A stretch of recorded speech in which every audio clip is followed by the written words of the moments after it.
From Washington to Wyoming, here are 10 states in America with the deadliest serial killers. And we just need to explain to them what the search warrant exception is. The United States District Attorney, U.S. Attorney. Go over and make sure he didn't run. Robert Lee Yates lived the double life of a U.S. Army pilot by day and serial killer by night. Born on May 27, 1952, in Oak Harbor, Washington, he grew up in a middle-class family with significant trauma. He had a dominating relationship with his mother, who passed away from cancer when he was 24. His grandmother murdered his grandfather with an axe in 1945, and Yates was sexually abused by an older neighbor at 6. Yates enlisted in the U.S. Army in 1977, becoming a decorated helicopter pilot.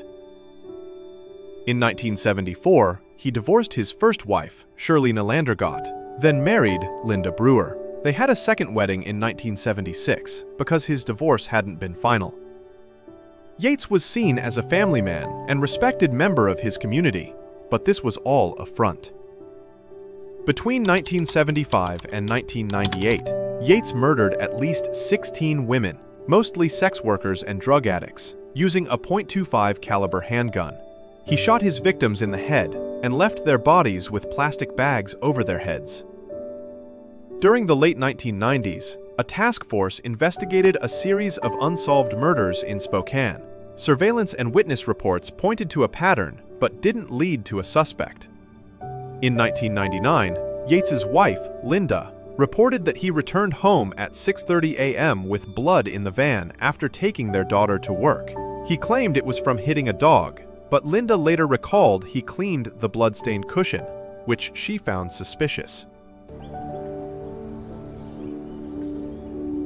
I just turned around in the middle, one of the middle chairs that were in the van, and I was like, what's that spot from? And that's what his excuse was about the dog getting hurt, and it was really bloody. That's what he told me. And he said, I just couldn't get all the blood out. I tried, and it's still stained, and it's good. And I remember the smell, too. I remember the nasty, there was a smell. Then in September 1999, detectives visited Yates's home. He agreed to an interview on September 15th, where he denied soliciting prostitutes and refused to provide a DNA sample, citing the invasive nature of the request for a family man. The next year, a survivor came forward with critical information, and DNA from Jennifer Joseph's murder linked Yates to the crime. His white Corvette was seen near several crime scenes. Yates was arrested and confessed to killing 13 women. In 2002, he was sentenced to death. He filed a restraint petition, but in 2013, the Washington Supreme Court dismissed it. Yates compared his sentence to Gary Ridgway's, arguing his confession deserved a life sentence. In 2018, his death sentence was commuted to life without parole. Yates remains incarcerated at the Washington State Penitentiary. Oregon, the killer who kept his victims' shoes. In the late 1960s, a series of disturbing murders in Oregon led investigators to Jerome Henry Brudos, better known as Jerry Brudos. Born January 31, 1939, Brudos had a strained relationship with his mother and developed a fixation on women's shoes from a young age. At 5 years old, he reportedly stole a pair of high heels from a neighbor. At 17, after abducting and assaulting a young girl, Jerome Brudos was arrested and sent to the Oregon State Hospital for a 9-month psychiatric evaluation. He was diagnosed with schizophrenia, extreme misogyny, and sexual deviance, but released after a short psychiatric evaluation. Between 1968 and 1969, women like Linda Slauson, Jan Susan Whitney, Karen Sprinker, and Linda Salee disappeared in the Portland and Salem areas. Brudos lured them into his home, where he strangled and photographed their bodies, often keeping trophies such as shoes and body parts. He sometimes stored the bodies in his garage, where he had set up a pulley system for photo shoots. What's suspicious is that his wife claimed she was forbidden from entering the garage without his permission. Brudos was arrested in May 1969, when the police began suspecting him after 3 college students reported strange phone calls from a man claiming to be a Vietnam veteran. He was linked to at least 4 murders and confessed in detail.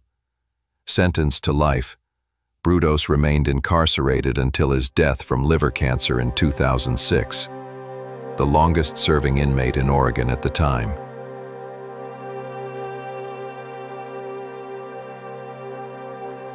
California. The Scorecard Killer. Thoughtful. What if I told you a man hunted young men for over a decade, keeping a twisted score of his victims like trophies? Randy Stephen Kraft, known as the Scorecard Killer, terrorized California, Oregon, and Michigan from 1972 to 1983. Though convicted of 16 murders, authorities suspect he may have killed as many as 51. He earned the nickname Scorecard Killer after investigators discovered a list of 61 cryptic entries, each believed to reference a victim. Born in Long Beach in 1945, Kraft grew up with a distant father, 3 older sisters, and a doting mother. As a teenager, Kraft excelled academically and was involved in politics, aspiring to become a U.S. senator. However, he also struggled with his sexual orientation, which he kept secret until later in life. His first known offense occurred in 1970, when he assaulted a 13-year-old boy. A year later, his suspected killing began with Wayne Joseph Duquette. Kraft's victims were typically boys and young men, often picked up hitchhiking or lured from gay bars.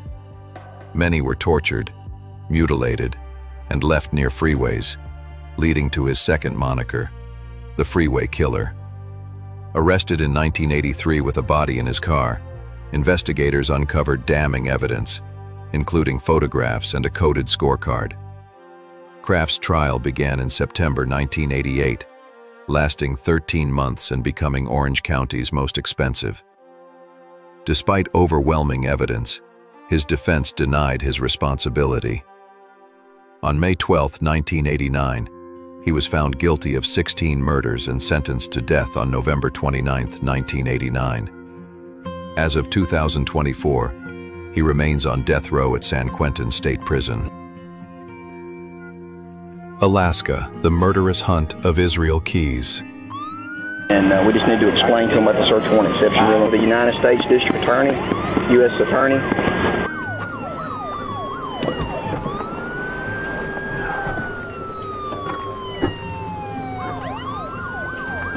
I'm going to turn the camera off. We're going in. Israel Keyes, born on January 7, 1978, in Richmond, Utah, grew up in isolation in Washington State, where he exhibited violent tendencies early on, like hunting animals, committing arson, and torturing pets.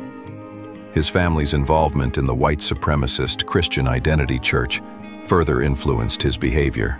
After serving in the U.S. Army, Keyes settled in Alaska, where he started a construction business but secretly engaged in violent crimes, including burglaries, arson, and bank robberies across the country. Keyes also had a fascination with other serial killers. He admired Ted Bundy and Dennis Rader, and even studied their methods in detail. Keyes's confirmed victims include Samantha Koenig, an 18-year-old barista whom he abducted in 2012 from a coffee stand in Anchorage, Alaska, and Bill and Lorraine Currier, a couple he murdered in Vermont in 2011. He also left behind a kill kit containing weapons and ammunition, buried across several states, including New York. While he confessed to some murders, the full extent of his crimes remains uncertain. He is suspected of killing other individuals, such as Julie Harris and Deborah Feldman. The FBI also investigated Keyes's possible ties to disappearances across multiple states, including a potential link to the Boca killer and missing persons in Florida and Texas. While in jail, Keyes committed suicide with a razor blade in December 2012.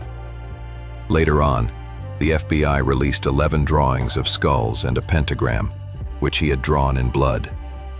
They believe it has something to do with the number of his victims. Nevada, the Casanova killer. Paul John Knowles, born April 25, 1946, in Orlando, Florida, was raised in foster homes and incarcerated by 19. After being released from Florida's Rayford prison in 1974, he flew to San Francisco to be with Angela Kovic, but she ended their engagement. In anger, Knowles claimed to have killed 3 people that night, though this was never verified. In July 1974, he escaped from a Florida detention center after a bar fight and began a 4-month killing spree across the U.S. His first victim was Alice Curtis, whom he bound and gagged, and who choked on her dentures. He also allegedly murdered 2 young girls, Lillian and Mylette Anderson, and continued his rampage through Ohio, Nevada, and Alabama, claiming at least 10 lives.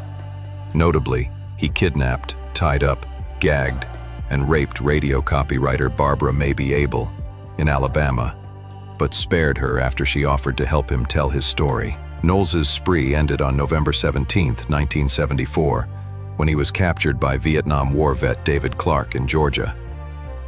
On December 18th, while being transported, Knowles tried to escape, grabbing a sheriff's handgun. The attempt was thwarted when Agent Ronnie Angel shot and killed him.